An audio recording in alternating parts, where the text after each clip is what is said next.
exemplo, hoje uma tabela de cor, ela é formulada com 20 volumes. Se vocês partirem para 30 volumes, automaticamente eu perco um pouco de reflexo.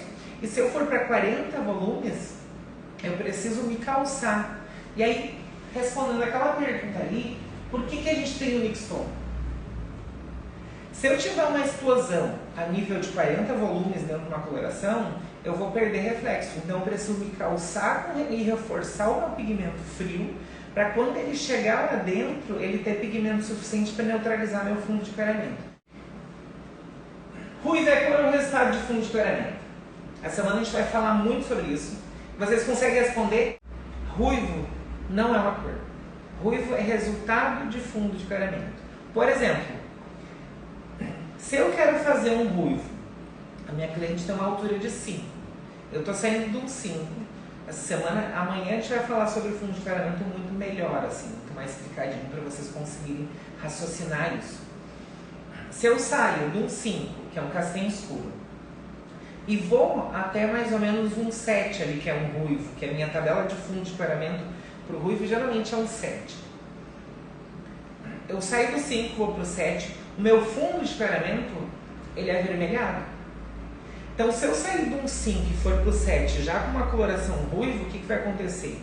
Eu tenho um pigmento laranja e eu tenho um fundo de clareamento avermelhado. Esse cabelo vai ficar muito vermelho, ele vai ter uma contribuição muito avermelhada. E aí, geralmente, as pessoas confundem ruivo, aquele laranja, com um vermelho alaranjado. E aí, o que eu vou ter se eu usar um ruivo numa altura, num fundo natural 5 e ir para um 7? Com 7.4, por exemplo, que é o nosso loiro claro acobreado. Eu vou ter muito intenso esse fundo de clareamento. Então, o excesso de vermelho vai ser tão grande que o resultado de cor não vai ser aquele. Então, eu preciso, por exemplo, sair de um 5 e para um 7 com muito pigmento amarelo. Que se eu misturar o vermelho que tem no meu fundo de clareamento ali do 5, né, passando pelo 6, eu ainda vou ter um resquício de vermelho no 7, e aí trazer bastante amarelo junto nessa minha coloração, eu vou ter uma mistura de fundo de clareamento junto com o reflexo da minha coloração, e a mistura disso vai dar o ruivo que eu preciso, que é o cor de laranja. Alguns cabelos que eu tenho, inclusive no meu Instagram, as pessoas dizem assim, ah, que ruivo que tu usou? Eu digo assim, eu não usei ruivo. Eles, como assim? Eu usei um loiro dourado. E geralmente, quando a gente tem a contribuição quente no fundo de clareamento, é isso que precisa ser feito. Eu vejo muitas pessoas descolorindo o cabelo. E aí eu digo que a gente está aí numa fase do mercado que a gente está produzindo muitas pessoas descoloristas. Que ao invés delas aproveitarem um fundo de clareamento para fazer um cabelo bonito, o que elas fazem? E aí depois entram com uma coloração. É mais fácil de fazer? Eu não acho, porque o teu cabelo vai sofrer muito. Então, se eu preciso de um ruivo, vocês têm que lembrar disso. Nessa semana a gente vai trabalhar uma técnica, uma dinâmica com vocês sobre como trabalhar esse fundo de clareamento, aproveitar e intensificar isso. Por que muitas vezes eu passo muito trabalho, gasto muito produto que eu não preciso, a cliente reclama porque geralmente a comanda dela dá um absurdo e não precisa isso, ou muitas vezes eu quero cobrar o valor justo, mas eu acabo perdendo porque eu gastei muito produto. E ao longo do tempo ainda ela precisa voltar em 15 dias para fazer esse cabelo porque desbotou demais. Então não seja aquelas pessoas que precisam descolorir e perder todo o fundo para depois colocar fundo de novo. Isso é dois trabalhos. O cabelo sofre muito. Vocês vão ver que a saúde capilar, ela geralmente fica muito fragilizada. E aí eu não tenho um cabelo bonito, eu não tenho um cabelo aí com bastante brilho, que é o que a gente precisa geralmente, cabelos ruivos, que é o que chama a atenção. Então aproveitem fundo de clareamento. Só que dessa forma, só estudando, né? Então a gente, para se libertar disso tudo, a gente precisa necessariamente estudar. Eu recebo muitas dúvidas sobre coloração. Cris, a minha coloração, ela fica na zona quente, ela fica clara, e na zona mais fria da cabeça, que não existe isso, gente, não ficam falando besteira para de vocês. Na minha zona mais fria, eu tenho um cabelo mais escuro, em coloração isso. A cabeça, ela tem temperatura? Tem, tem temperatura. Se vocês encostarem na cabeça de vocês, geralmente quem tem bastante cabelo vai ter mais calor. Isso vai influenciar em quê? Em produtos exotérmicos. O que é produto exotérmico? Produtos exotérmicos são persurfatantes, como descolorante, como aqueles produtos para alisar cabelo que tem amônia. Então, são produtos que eles criam calor para transformar a fibra capilar. Mas a coloração não é exotérmica. Então, que quando a gente mexe em coloração, a gente não precisa pôr um papel alumínio para agir. A gente precisa de oxidação, a gente precisa de oxigênio interagindo. O oxigênio de fora ele precisa interagir com a coloração. E aí eu percebo que as pessoas, eu já recebi alguns alunos que falam assim, mas se eu dividir muito bonitinho o cabelo da minha cliente, ela vai achar que eu não sei fazer. Ou se eu pegar a tabela de cor, isso é uma besteira, gente, até vou falar, não tem nada a ver agora, mas tabela de cor. Amanhã eu vou fazer uma dinâmica com vocês sobre isso. Tabela de cor aí.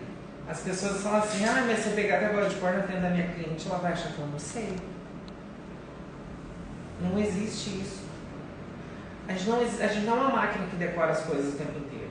Então é muito mais fácil vocês se medirem. Por exemplo, para vocês, digamos que eu vou fazer um móvel, pega alguém aí que trabalha fazendo móvel. Por acaso ele chega e olha no olho assim, isso aqui tem tantos metros, e fabrica o móvel de vocês?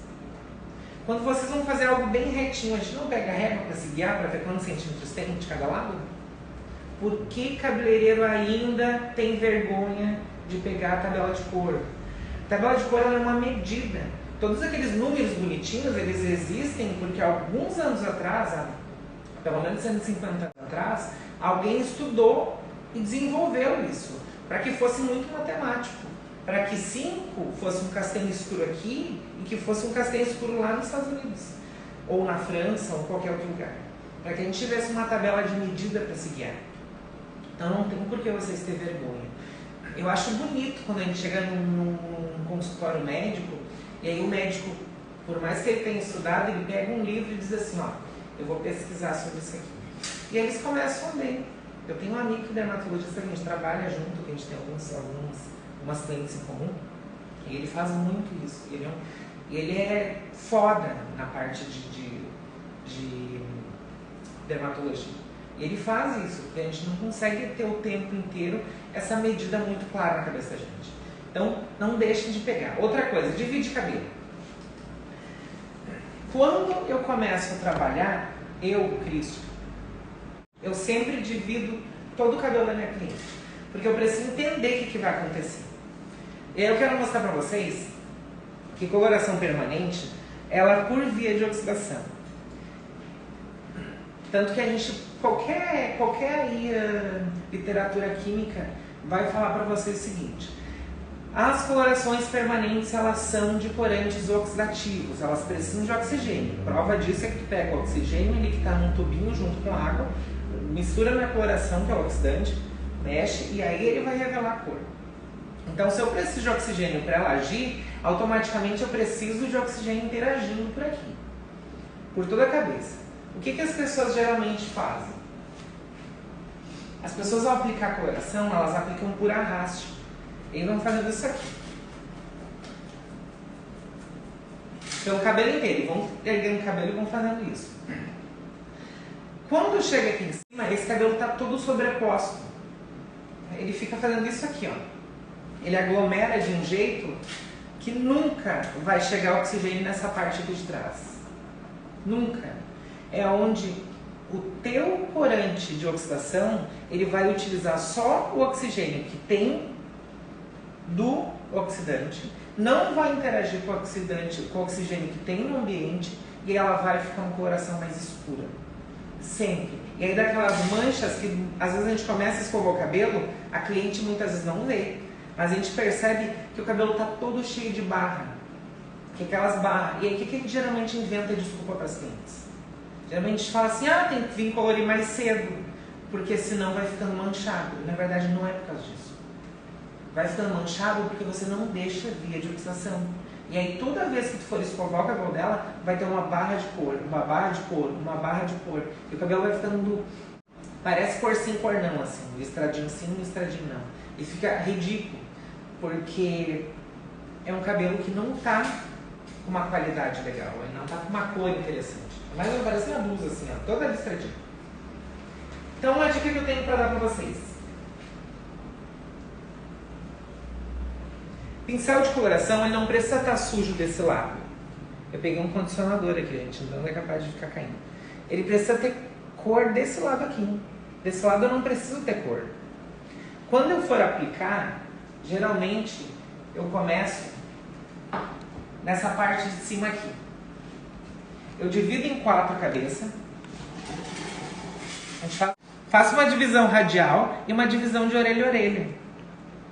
E a cliente já fica, quando chega a primeira vez no salão, ela fica assim, quanto que é coloração? E eu digo a coloração, tu não perguntou para as meninas? Elas, sim, mas é o mesmo valor? Eu digo, sim, é o mesmo valor. Ah, tá. Mas quando começa a dividir, ela te acha muito profissional, ela já acha que vai custar mais caro. E é muito interessante porque ela começa a te respeitar. Isso é uma besteira? Não, isso aqui é técnica. Se vocês não fizerem assim, vocês vão ter aquele cabelo todo corcinho pornão atrás. E aí como é que eu começo aqui a aplicação? Deixa eu só prender essa parte de trás. E uma coisa muito interessante é que não mancha o cabelo. O que eu percebo de gente que tem mecha, que tem mancha aqui assim, ó. Porque daí não prendeu o cabelo e aqui fica cheio de coloração, né?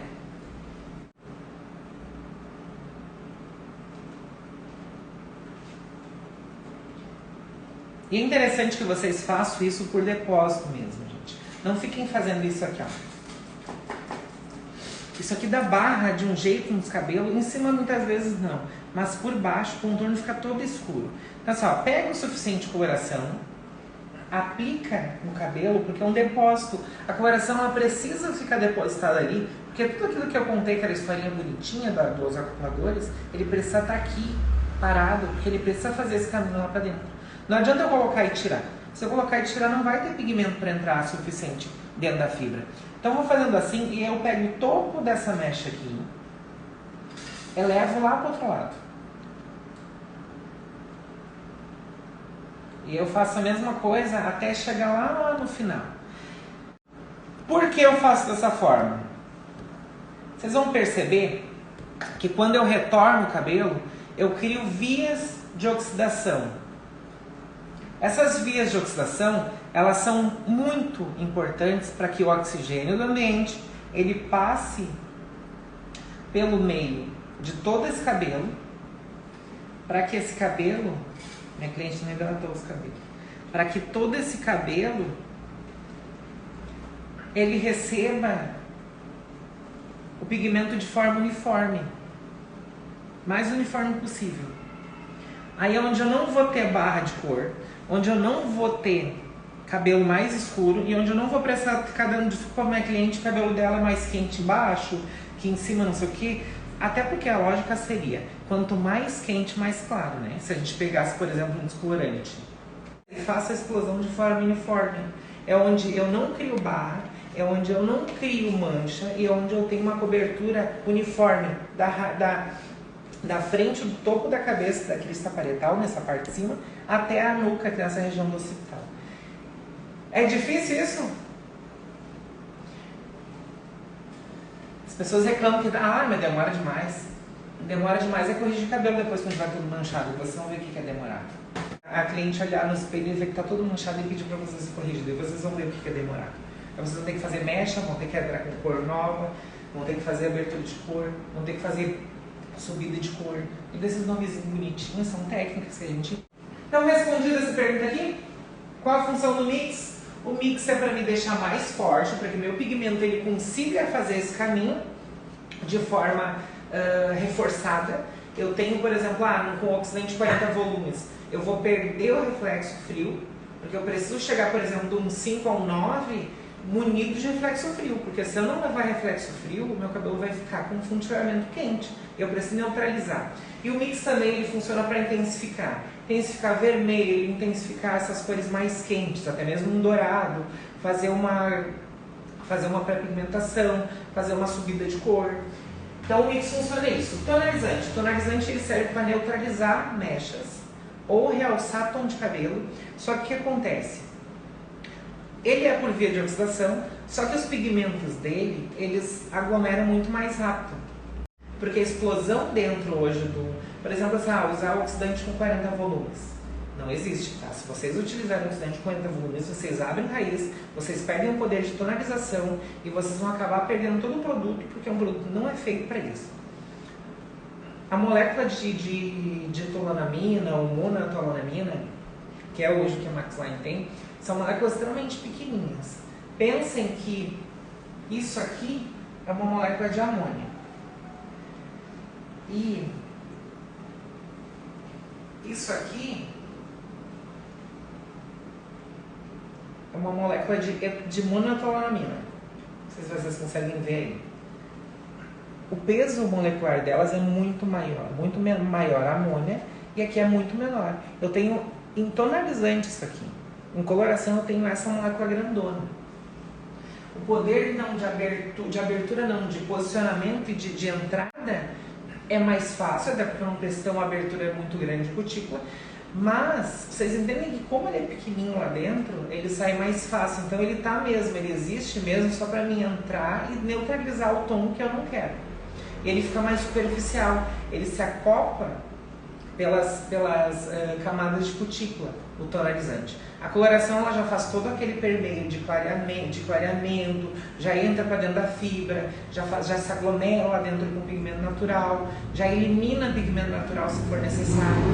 O tonalizante não, então ele serve para realçar, escurecer ou neutralizar o tom desejado. A coloração permanente, que é a nossa coloração hoje de base, é cobertura de branco, mudança de cor, clareamento e deixar a cor muito mais intensa. Ele não serve para neutralizar, por exemplo. Se eu pegar, por exemplo, pensem numa mecha, que eu já abri aí o cabelo, subi uma alcalinidade lá de 9, que é bastante alcalino, tem uma abertura de cutícula maior. E aí depois eu entro com uma molécula desse tamanho. O cabelo sofre muito. E aí ele não neutraliza, ele não vai conseguir neutralizar de maneira eficiente. O que vai acontecer? Como eu abri mais a cutícula do que precisava, eu vou ter aí muitas vezes até uma descolagem de algumas camadas de cutícula. Eu vou perder camada de cutícula e ainda vou perder força, não consigo segurar esse pigmento lá dentro. Quem usa coloração aí para tonalizar a mecha vai concordar comigo que a neutralidade ela não dura tanto tempo quanto nós precisaríamos. Ela não é um cabelo que fica muito tempo com um tom bonito.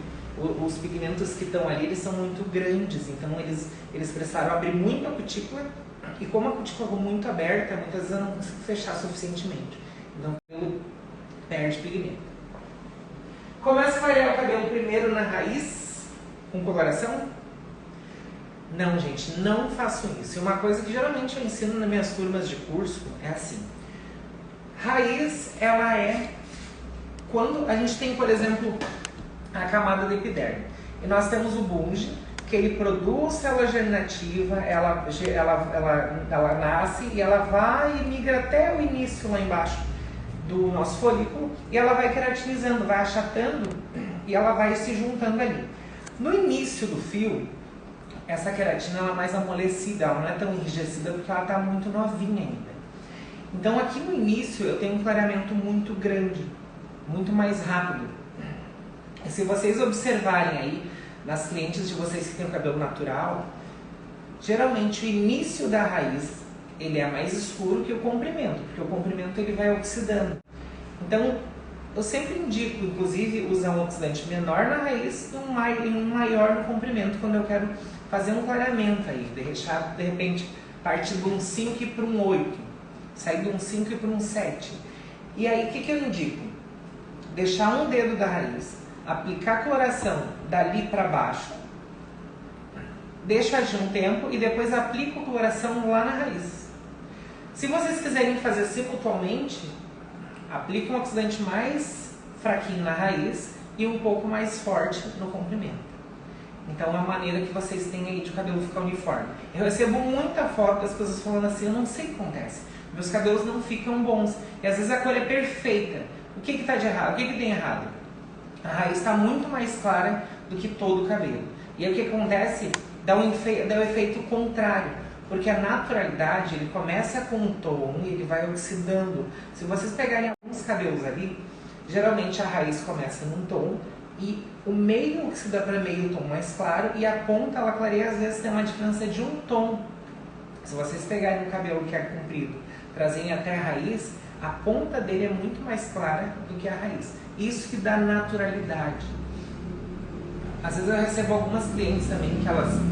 A gente sabe que cliente nem sempre é fiel, e as clientes elas não precisam ser porque elas estão pagando, elas fazem com quem elas quiserem o cabelo. Mas eu recebo algumas clientes e elas falam assim, eu vou em tal lugar e aplico a mesma cor, porque eu geralmente entrego a cor para as minhas clientes quando elas querem ir para outro lugar. Ou, enfim, elas geralmente sabem o que eu utilizo. Porque eu não fico escondendo nada de ninguém, né? Muitas vezes eu preparo na frente delas. E elas falam, mas não fica igual. E aí é por causa disso. Muitas vezes o tempo de ação ou oxidante, ele é muito grande. A raiz acaba clareando. Então, automaticamente, não dá aquele degradê bonito, a cor não fica uniforme, a cor não fica natural. E a naturalidade, ela acontece dessa forma. Uma profundidade na raiz e ele vai oxidando pelo comprimento. E é assim que tem que ser para dar um efeito natural. Agora, se a cliente gosta daquele efeito chapado, de uma cor só, aí geralmente não fica natural, né? Geralmente isso é mais pessoas mais tendenciosas, que gostam de algo muito mais moderno e que não é a naturalidade, que geralmente as clientes procuram isso. Outra coisa, parar de ter vergonha, já vão se acostumando, porque, como eu digo, tu foi um tipo de cabeleireiro até aqui. Daqui pra frente, tu vai ter que se reinventar. Tu vai ter que estar na rede social, tu vai ter que facilitar as clientes te encontrar, tu vai ter que fazer com que elas te percebam ao longo e passar credibilidade, e nada melhor do que as nossas redes sociais. As nossas redes sociais são como é a nossa vida, assim. Então é importante que vocês percam o medo. As clientes querem ver vocês conversando, elas querem ver vocês falando do trabalho de vocês, trazendo aí as técnicas que vocês utilizam para deixar elas mais tranquilas. Né? Porque a gente gosta de ver, quando muitas vezes a gente vai procurar algum profissional, a gente gosta de ver que a pessoa sabe o que está fazendo, que a pessoa coloca a cara dele lá na rede social e conversa com a gente. A gente gosta dessa humanidade. E é que nem eu brinco, é o jeito de humanizar o Instagram de vocês, é vocês aparecerem. Ninguém vai fazer melhor que vocês o marketing. Depende muito de altura de tom. Por exemplo, eu vejo muitas pessoas fazendo mesh e saindo de uma altura de 5. E aí, quando eles vão esfumar a raiz, eles esfumam com 7. E eu fico pensando, por que fazer isso, gente? Porque tu imagina, eu tenho um fundo 5, e aí eu clareio o cabelo, e aí depois eu esfumo com 7 para apagar essa raiz. Quando esse cabelo crescer 2 dedos, ou 5 centímetros aí, ou até menos, ele vai ficar uma barra que cor ali. Vai ficar uma barra laranja. E essa barra laranja as clientes não gostam. E aí eu recebo muitas clientes que falam assim, eu não gosto que apague a raiz. Não é que elas não gostam não é que elas gostam que apague a raiz, elas nem entendem isso. Elas não querem que o cabelo delas com laranja depois de um tempo que cresça. E aí isso acontece porque geralmente a gente não percebe que o fundo de clareamento natural dela que precisa ser levado em conta. Então eu não posso esfumar a raiz 5 com 7. Eu preciso esfumar a raiz 5 com 5 ou no máximo com 6 com bastante reflexo esverdeado para neutralizar o fundo de clareamento ali. E eu vejo muitas pessoas utilizando para neutralizar esse fundo de clareamento esfumado de raiz tons acinzentados. É interessante, para a mecha, porque a mecha vai ficando bonita, às vezes não precisa nem usar tonalizante, mas não é o que vai resolver o fundo de clareamento. Isso vai dar um mês mais ou menos, a cliente vai estar com a raiz toda laranjada de novo, porque eu não neutralizei o fundo. Lembrando que a neutralidade se dá nas misturas das 3 cores primárias, que é amarelo, azul e vermelho. Se eu tenho fundo avermelhado, me falta o verde e o azul, ou o verde e o azul. Falta o azul e o amarelo, que dá o verde. Então eu preciso ir carregado para esse fundo de tom esverdeado, de reflexo verde. De repente, do mix verde, se vocês não têm. Mas eu já falei sobre isso, inclusive em outras lives, e vou falar semana de novo, de como produzir o verde. Que tipo de verde que vocês precisam? Eu preciso ter mais azul, preciso ter mais amarelo? O que vai me dar a neutralidade?